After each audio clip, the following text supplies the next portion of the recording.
Good. Okay. This has to be disheartening news coming out yesterday that these strikers are still on the line and that 5 of their members were fired. That's right.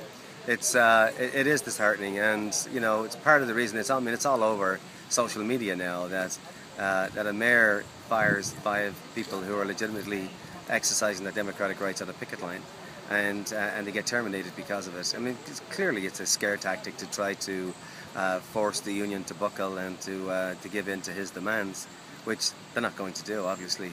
This is the biggest union in the country. CUPE's got 650,000 members. They're not going to allow 16 workers to go without, and not go without the support that they need, and to get those 5 workers back. Whatever it takes, we'll get them back to work. But it's disheartening that a mayor cannot deal with 16 staff and come to an agreement. I mean, the folks in this community here, probably on an individual basis, they know each one of these workers. I mean, the meeting that was held last week in the community centre, where over 200 people come out of the community of a small population of 2,000 to support the union themselves, it just demonstrates that they've got community support. So for the mayor to fly in the face of that is ridiculous. It sounds to me like he's drunk on his own self-importance, that he would think he can get away with firing 5 people who are in a legitimate position to exercise their rights to strike underneath the laws of the province. It's ridiculous. So it's exacerbated the problem. As it was already a difficult situation, he's made it 10 times worse. And now what we're all focused in on is trying to get these workers reinstated. And at the same time, that means we're not really being able to get to the issues that need to be resolved to fix this strike. So all he's done is just prolonged the strike and deprived the 2,000 residents of this community of the services that they're paying for. So at some point, the community needs to send a signal to this mayor. We paid for these services. You have an obligation to negotiate in good faith with your employees. We support the employees in the jobs that they do. So fix it. This is not rocket science. There's hundreds of thousands of collective agreements signed every year in Canada. What's so special about this one that he can't get an agreement? And what is happening? What are you hearing from your members that is the gap between signing that contract and getting back to work?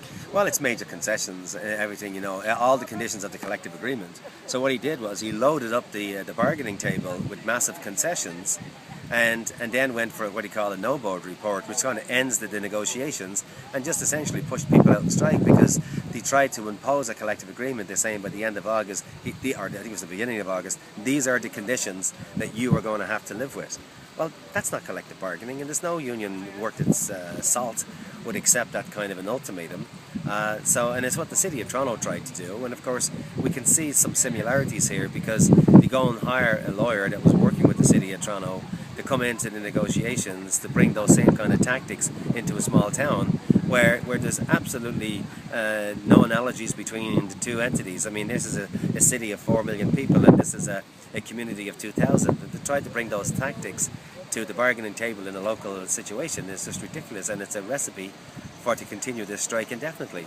So and by the way, CUPE could, because I say with 650,000 members and a massive strike fund of hundreds of millions of dollars, we could easily keep these folks out if we needed to for as long as it takes, winter if we needed to. So clearly he's not going to defeat CUPE in this regard. So it's in his best interest to find that solution, like every other mayor in every other community across Canada does every 2 years. They all find solutions to their problems. This is not a unique situation, and he ought to understand that his best interest is to get to the table and find that solution. And your workers were willing to work with him and find some concessions on their end as well as his. They were saying, look, we will work with you in a consensual way to try to find what we need to find.